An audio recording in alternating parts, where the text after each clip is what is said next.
and I am so glad you're here today. I am convinced that everyone will learn something new from this conversation. And today, we're asking this question: where did you see God today?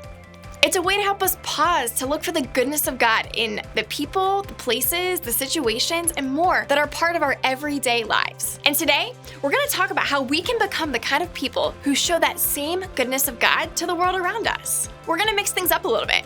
You're with your small group now, and that's because we're going to dive into group time right here today. In fact, let's start right now. With your group, talk about this question: where did you see God today?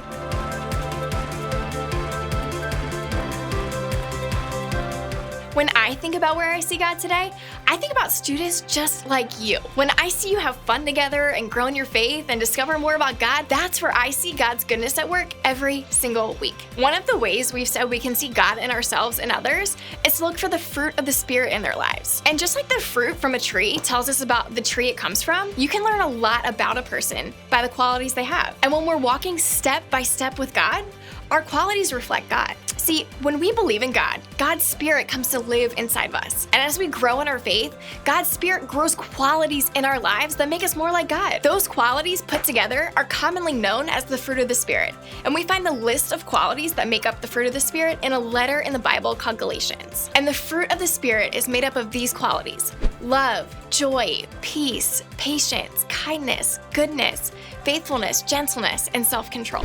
That's a pretty good list, right? I mean, I definitely want to be a person who's a little bit more of all of those things. When my Wi-Fi is slow, I definitely need more patience. When I'm frustrated with my friend, I could use a little more gentleness in my words. When someone is consistently rude to me, a little help to be loving toward them would go a long way. What about you? Which of these 9 fruit of the Spirit do you feel least familiar with? Take some time and talk with your group now.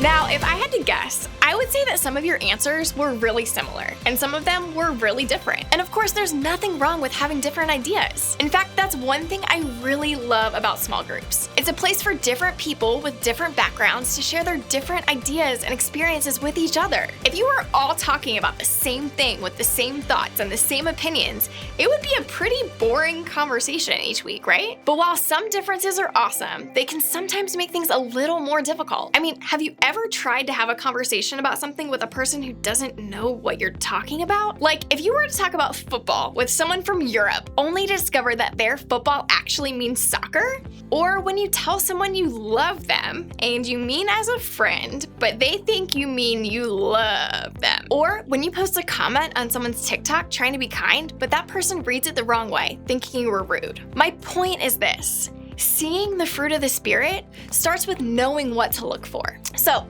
let's go back to that list in Galatians: love, joy, peace, patience, kindness, goodness, faithfulness, gentleness, and self-control. I think most of us have an idea of how we define each of these qualities, but do we really know what they mean? This is important because seeing the fruit of the Spirit starts with knowing what to look for. And we can't see the qualities of the fruit in our lives if we don't know what they mean for us. So, with your group, you're going to have some time to talk about each of these qualities by answering the questions on the screen. When time is up, you'll move on to talk about the next quality of the fruit of the Spirit. The goal is that we'll all learn more about what we can look for in our lives and in the world around us. So, let's get started with the first quality: love.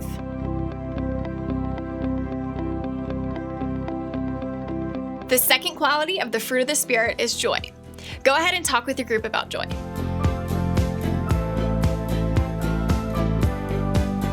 Now, we're moving on to another quality of the fruit of God's Spirit: peace.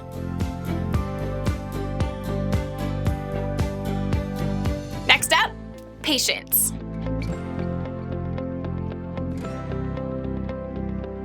Now, we're on to kindness.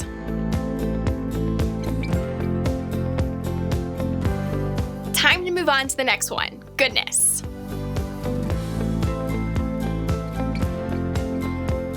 Next up, faithfulness. Let's keep going. Next up is gentleness.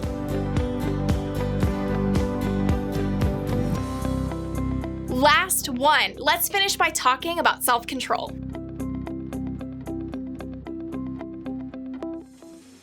And And that's all 9 qualities of the fruit of the Spirit. If you're anything like me, understanding what these qualities look like makes me want to be more like that in my own life. I want to be more loving, more kind, more patient. I want to practice self-control and experience more peace. And if I had to guess, you do too. The more we understand what the qualities of the fruit of God's Spirit really are, the easier it will be for us to spot those things in ourselves and in others. The easier it will be to let the Spirit help us become more like God in our everyday lives. Because seeing the fruit of the Spirit starts with knowing what to look for. So now that we know what these qualities of God's fruit actually look like and what they mean, what do we do with them? How do we see and even grow some of these things in our own lives? I think we can start by doing these 2 things.